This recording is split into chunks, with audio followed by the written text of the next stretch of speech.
Hi, ನಾನು ನಿಮ್ಮ ಐಶು. ಎಲ್ಲರೂ ಹೇಗಿದ್ದೀರಾ? ಚೆನ್ನಾಗಿದ್ದೀರಾ ಅನ್ಕೋತೀನಿ. ನಾನು ಕೂಡ ಸೂಪರಾಗಿದ್ದೀನಿ. ನಾನಿವತ್ತು ಮೊಟ್ಟೆ ಕೋಳಿ ಸಾಂಬಾರು ಹೇಗೆ ತುಂಬ ರುಚಿಯಾಗಿ ಮತ್ತು ತುಂಬ ಸುಲಭ ವಿಧಾನದಲ್ಲಿ ಹೇಗೆ ಮಾಡೋದು ಅಂತ ತಿಳಿಸ್ಕೊಡ್ತಾ ಇದ್ದೀನಿ. ರೆಸಿಪಿ ನೋಡೋದಕ್ಕೂ ಮುಂಚೆ ಯಾರೆಲ್ಲ ಸಬ್ಸ್ಕ್ರೈಬ್ ಮಾಡ್ಕೊಳ್ದೆ ನನ್ನ ವಿಡಿಯೋನ ನೋಡ್ತಾ ಇದ್ದೀರಾ, ಪ್ಲೀಸ್ ಬೇಗ ಬೇಗ ಹೋಗಿ ಸಬ್ಸ್ಕ್ರೈಬ್ ಮಾಡ್ಕೊಂಡು ಬನ್ನಿ. ಓಕೆ, ಹಾಗಾದರೆ ನಾವೀಗ ರೆಸಿಪಿನ ಸ್ಟಾರ್ಟ್ ಮಾಡೋಣ. ನಾನು ಇದಕ್ಕೆ 1 kg ಮೊಟ್ಟೆ ಕೋಳಿನ ನೀಟಾಗಿ ವಾಶ್ ಮಾಡಿ ಇಟ್ಕೊಂಡಿದ್ದೀನಿ. ಹಾಗೆ ಇದಕ್ಕೆ 2 ಈರುಳ್ಳಿನ ಚೆನ್ನಾಗಿ ಕಟ್ ಮಾಡಿ ಇಟ್ಕೊಂಡಿದ್ದೀನಿ. ಹಾಗೆ ಬೆಳ್ಳುಳ್ಳಿನ ಸಿಪ್ಪೆ ತೆಗೆದು ಒಂದು 15 ಬೆಳ್ಳುಳ್ಳಿ ಇಟ್ಕೊಂಡಿದ್ದೀನಿ. ಹಾಗೆ 1 ಇಂಚಷ್ಟು ಶುಂಠಿ, 1 ಟೊಮೊಟೊ ಕಟ್ ಮಾಡಿ ಇಟ್ಕೊಂಡಿದ್ದೀನಿ. ಹಾಗೆ ಕೊತ್ತಂಬರಿ ಪುದೀನ ಇಟ್ಕೊಂಡಿದ್ದೀನಿ. ಹಾಗೆ ಒಂದು 12 ಗುಂಟೂರು ಮೆಣಸಿನ್ಕಾಯಿ, ಹಾಗೆ ಸ್ವಲ್ಪ ಹಸಿ ತೆಂಗಿನ ತುರಿ, ಹಾಗೆ ಇದ್ರ ಜೊತೆಗೆ ಒಂದು 5 ಗೋಡಂಬಿ, ಒಂದು 10ರಿಂದ 15 ಕಾಳುಮೆಣಸು, ಹಾಗೆ ಸ್ವಲ್ಪ ಚಕ್ಕೆ ಲವಂಗ, ಹಾಗೆ ಸ್ವಲ್ಪ ಜೀರಿಗೆ, ಗಸಗಸೆ, ಹಾಗೆ ಸ್ವಲ್ಪ ಕೊತ್ತಂಬರಿ ಪುಡಿನ ಇಟ್ಕೊಂಡಿದ್ದೀನಿ. ನಾವು ಈ ಕಡೆ ಒಂದು ಬಾಣಲೆನ ತೊಗೊಂಡು ಅದಕ್ಕೆ ಆಯಿಲ್ ಹಾಕ್ಕೊಂಡು ನಾವು ತೊಗೊಂಡಿರೋಂಥ ಮಸಾಲೆನ ನಾವು ಎಣ್ಣೆಯಲ್ಲಿ ಫ್ರೈ ಮಾಡ್ಕೊಳ್ಳೋಣ. ಸೊ ನಾವು ಈ ಥರ ಫ್ರೈ ಮಾಡ್ಕೊಳ್ಳೋದ್ರಿಂದ ಸಾಂಬಾರು ತುಂಬ ಟೇಸ್ಟಿಯಾಗಿ ಬರುತ್ತೆ. ಬೇಕಿದ್ರೆ ನೀವು ಟ್ರೈ ಮಾಡಿ ನೋಡಿ. ನಾನು ತೊಗೊಂಡಿರೋಂಥ ಈರುಳ್ಳಿನ ನಾನು ಹಾಕಿ ನೋಡಿ ಫ್ರೈ ಮಾಡ್ಕೊಳ್ತಾ ಇದ್ದೀನಿ. ಅದ್ರ ಜೊತೆ ತೊಗೊಂಡಿರೋ ಟೊಮೊಟೊನೂ ಕೂಡ ಸೇರಿಸಿ ಅದನ್ನು ಕೂಡ ಫ್ರೈ ಮಾಡ್ಕೊತಾ ಇದ್ದೀನಿ. ನಾನು ತೊಗೊಂಡಿರೋಂಥ ಬೆಳ್ಳುಳ್ಳಿನೂ ಕೂಡ ಇದ್ರ ಜೊತೆ ಸೇರಿಸ್ಕೊತಾ ಇದ್ದೀನಿ. ಹಾಗೆ ಶುಂಠಿನೂ ಕೂಡ ಕಟ್ ಮಾಡಿ ಸೇರಿಸ್ಕೊಂಡಿದ್ದೀನಿ. ಹಾಗೆ ಗುಂಟೂರು ಮೆಣಸಿನ್ಕಾಯಿ ಕೂಡ ಸೇರಿಸ್ಕೊಂಡಿದ್ದೀನಿ. ಹಾಗೆ ನಾವು ಈ ಕಡೆ ತೊಗೊಂಡಿದ್ದೆಲ್ಲ ಸ್ಪೈಸಸ್ಸು, ಜೀರಿಗೆ, ಗಸಗಸೆ, ಕಾಳುಮೆಣಸು, ಹಾಗೆ ಚಕ್ಕೆ ಲವಂಗನೂ ಕೂಡ ಸೇರಿಸ್ಕೊಂಡು ನೋಡಿ ಈ ಥರ ಫ್ರೈ ಮಾಡ್ಕೊಳ್ಳಿ. ಜಾಸ್ತಿ ಫ್ರೈ ಮಾಡ್ಕೊಳ್ಳೋಕೆ ಹೋಗಬೇಡಿ, ಅದು ಸ್ವಲ್ಪ ಸಾಫ್ಟ್ ಆದರೆ ಸಾಕು. ನೋಡಿ ಈ ಥರ ಫ್ರೈ ಮಾಡಿಕೊಂಡು ಅದು ಸಾಫ್ಟ್ ಆಗ್ತಿದ್ದಂಗೆ ಕೊನೆಗೆ ನಾವು ತೊಗೊಂಡಿರ್ತೀವಲ್ಲ ಕೊತ್ತಂಬರಿ ಪುಡಿನ, ಅದನ್ನು ಕೂಡ ಸೇರಿಸ್ಕೊಳ್ಳಿ. ಸ್ಟವ್ ಆಫ್ ಮಾಡಿಕೊಂಡು ಅದನ್ನು ಸೇರಿಸ್ಕೊಳ್ಳಿ. ಅದು ಏನು ಫ್ರೈ ಆಗಬೇಕು ಅಂತಿಲ್ಲ, ಅದು ಆ ಮಸಾಲೆ ಜೊತೆ ಸ್ವಲ್ಪ ಬೆಚ್ಚಗಾದರೆ ಸಾಕು. ನೋಡಿ ಇಷ್ಟಾದರೆ ಸಾಕಾಗುತ್ತೆ. ನೋಡಿ ಮಸಾಲೆ ಇವಾಗ ರೆಡಿಯಾಗಿದೆ. ಅದನ್ನು ಸ್ವಲ್ಪ ಆರೋದಕ್ಕೆ ಬಿಡಿ. ಸೊ ಅದನ್ನು ಆರೋದಕ್ಕೆ ಬಿಟ್ಟು ಈ ಕಡೆ ಸ್ವಲ್ಪ ಮಿಕ್ಸರ್ ಜಾರ್ಗೆ ನಾವು ಸ್ವಲ್ಪ ತೊಗೊಂಡಿರೋ ಅಂತಹ ಕೊತ್ತಂಬರಿ ಪುದೀನನ ಸೇರಿಸ್ಕೊಳ್ಳೋಣ. ಕೊತ್ತಂಬರಿ ಪುದೀನ ಸೇರಿಸ್ಕೊಂಡು ಹಾಗೇ ತೊಗೊಂಡಿರೋಂಥ ಹಸಿ ತೆಂಗಿನ ತುರಿನೂ ಕೂಡ ಸೇರಿಸ್ಕೊತಾ ಇದ್ದೀನಿ ನೋಡಿ.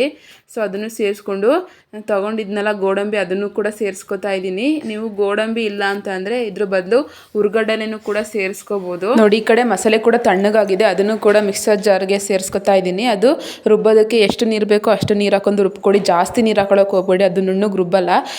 ಸ್ವಲ್ಪನೇ ನೀರು ಹಾಕ್ಕೊಂಡು ನೋಡಿಕೊಂಡು ರುಬ್ಕೊಳ್ಳಿ. ನೋಡಿ ಮಸಾಲೆ ಈ ರೀತಿ ಬಂದಿದೆ. ಇಷ್ಟು ಕನ್ಸಿಸ್ಟೆನ್ಸಿಲಿ ಬಂದರೆ ಸಾಕಾಗುತ್ತೆ.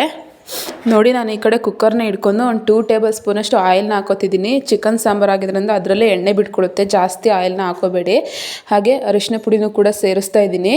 ಕೆಂಪು ಮೆಣಸಿನ ಪುಡಿನೂ ಕೂಡ ಸೇರಿಸ್ತಾ ಇದ್ದೀನಿ. ಸೇರಿಸ್ಕೊಂಡು ನಾನು ನೀಟಾಗಿ ವಾಶ್ ಮಾಡಿ ಇಟ್ಕೊಂಡಿರೋ ಅಂತಹ ಚಿಕನ್ನ ಆ್ಯಡ್ ಮಾಡ್ಕೊಳ್ಳಿ. ಇದಕ್ಕೆ ನಿಮಗೆ ಗೊತ್ತು, ಇದಕ್ಕೆ ಅರಿಶಿನ ಪುಡಿ ಸೇರಿಸೋದ್ರಿಂದ ಇದು ಹಸಿ ಸ್ಮೆಲ್ ಹೋಗಲಿ ಅಂತ ನಾವು ಸ್ಟಾರ್ಟಿಂಗಿಗೆ ಸೇರಿಸ್ಕೋತೀವಿ. ಕೆಂಪು ಮೆಣಸಿನ ಪುಡಿನ ಯಾಕೆ ಸೇರಿಸ್ಕೊತಿದ್ದೀನಿ ಸ್ಟಾರ್ಟಿಂಗೆ ಅಂತ ಅಂದರೆ ಎಲ್ಲ ಚಿಕನ್ ಪೀಸ್ಗಳಿಗೂ ಚೆನ್ನಾಗಿ ಖಾರ ಹಿಡ್ಕೊಳ್ಳಿ ಅಂತ ಹೇಳ್ಬಿಟ್ಟು. ಖಾರ ಚೆನ್ನಾಗಿ ಇಟ್ಕೋತು ಅಂದರೆ ತಿನ್ನುವಾಗ ತುಂಬ ಟೇಸ್ಟಿಯಾಗಿರುತ್ತೆ, ಇಲ್ಲಾಂದರೆ ಚಪ್ಪೆ ಅನಿಸ್ಬಿಡುತ್ತೆ. ಸೊ ಸ್ವಲ್ಪ ಹೊತ್ತು ಲಿಡ್ನ ಕ್ಲೋಸ್ ಮಾಡಿ ಚಿಕನ್ ನೀರು ಬಿಟ್ಕೊಳ್ಳೋವರೆಗೂ ಬಿಡಿ. ನೋಡಿ ಅದು ಎಷ್ಟು ಚೆನ್ನಾಗಿ ನೀರು ಬಿಟ್ಕೊಂಡಿದೆ. ಸೊ ಈ ಹಂತದಲ್ಲಿ ನಾವು ಇದಕ್ಕೆ ರುಬ್ಬಿಟ್ಕೊಂಡಿರೋ ಅಂತಹ ಮಸಾಲೆನ ಸೇರಿಸ್ಕೊಳ್ಳಿ. ಮಸಾಲೆನ ಸೇರಿಸ್ಕೊಂಡು ಅದನ್ನ ನೀಟಾಗಿ ಚೆನ್ನಾಗಿ ಮಿಕ್ಸ್ ಮಾಡ್ಕೊಳ್ಳಿ. ನೋಡಿ ಈ ಥರ ಮಿಕ್ಸ್ ಮಾಡ್ಕೊಳ್ಳಿ. ಮಿಕ್ಸ್ ಮಾಡಿಕೊಂಡು ಒಂದು 5 ಮಿನಿಟ್ಸ್ ಬಿಡಿ.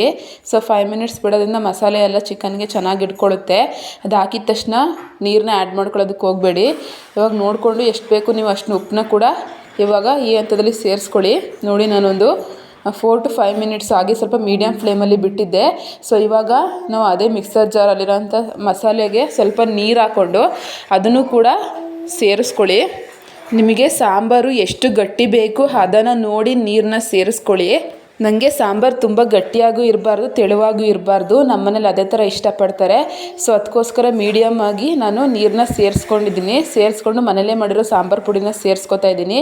ಹಾಗೆ ನನಗೆ ಖಾರ ಸ್ವಲ್ಪ ಕಡಿಮೆ ಅನ್ನಿಸ್ತು, ಕೆಂಪು ಮೆಣಸಿನ ಪುಡಿನ ಸೇರಿಸ್ಕೊಂಡು ರುಚಿಗೆ ಉಪ್ಪು ಕಡಿಮೆ ಅನ್ನಿಸ್ತು ಸ್ವಲ್ಪ, ಅದನ್ನು ಸೇರಿಸ್ಕೊಂಡು ಸೊ ಕೊನೆಗೆ ನಾವೆಲ್ಲ ಮೊಟ್ಟೆ ಬಂದಿರುತ್ತೆ ನೋಡಿ ಮೊಟ್ಟೆ ಕೋಳಿಯಲ್ಲಿ, ಅದನ್ನು ಲಾಸ್ಟಿಗೆ ಸೇರಿಸ್ಕೊಳ್ಳಿ. ಸೊ ಮೊದಲೇ ಸೇರಿಸ್ಕೊಬಿಟ್ರೆ ಅದು ಮೊಟ್ಟೆ ಎಲ್ಲ ಅದರೊಳಗೆ ಕಲಸೋಗ್ಬಿಡುತ್ತೆ. ಲಾಸ್ಟ್ಗೆ ಇನ್ನೇನು ಕುಕ್ಕರ್ ಲಿಡ್ನ ಕ್ಲೋಸ್ ಮಾಡಬೇಕು ಅನ್ನುವಾಗ ಅದನ್ನು ಸೇರಿಸ್ಕೊಂಡು ಒಂದು 4 to 5 ವಿಜಿಲ್ನ ಕೂಗಿಸ್ಕೊಳ್ಳಿ. ನೋಡಿ ಈಗ 4 to 5 ವಿಜಿಲ್ಸ್ ಆಗಿದೆ. ನೋಡಿ ಸಾಂಬಾರು ಯಾವ ರೀತಿ ಬಂದಿದೆ. ಸೊ ಇಷ್ಟಾದರೆ ಸಾಕು, ರುಚಿಯಾಗಿ ಟೇಸ್ಟಿಯಾಗಿ ಮೊಟ್ಟೆ ಕೋಳಿ ಸಾಂಬಾರು ರೆಡಿ ಆಗುತ್ತೆ. ಈ ಚಿಕನ್ ಸಾಂಬಾರಿಗೆ ಸೂಪರ್ ಕಾಂಬಿನೇಷನ್ ಅಂತ ನೀವು ನಾನು ಕೇಳಿದರೆ ಮೊದಲು ಬರೋ ಹೆಸರೇ ಮುದ್ದೆ. ಹಾಗೆ ನಿಮಗೆ ಯಾವುದು ಅಂತ ತಿಳಿಸಿ.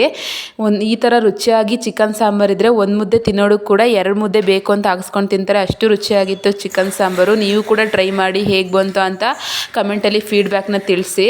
ಹಾಗೆ ನಿಮಗೆ ಈ ವಿಡಿಯೋ ಇಷ್ಟ ಆದರೆ ಲೈಕ್ ಮಾಡಿ, ಶೇರ್ ಮಾಡಿ, ಸಬ್ಸ್ಕ್ರೈಬ್ ಮಾಡ್ಕೊಳ್ಳಿ. ನೆಕ್ಸ್ಟ್ ವೀಡಿಯೋದಲ್ಲಿ ಸಿಗೋಣ. ಬಾಯ್.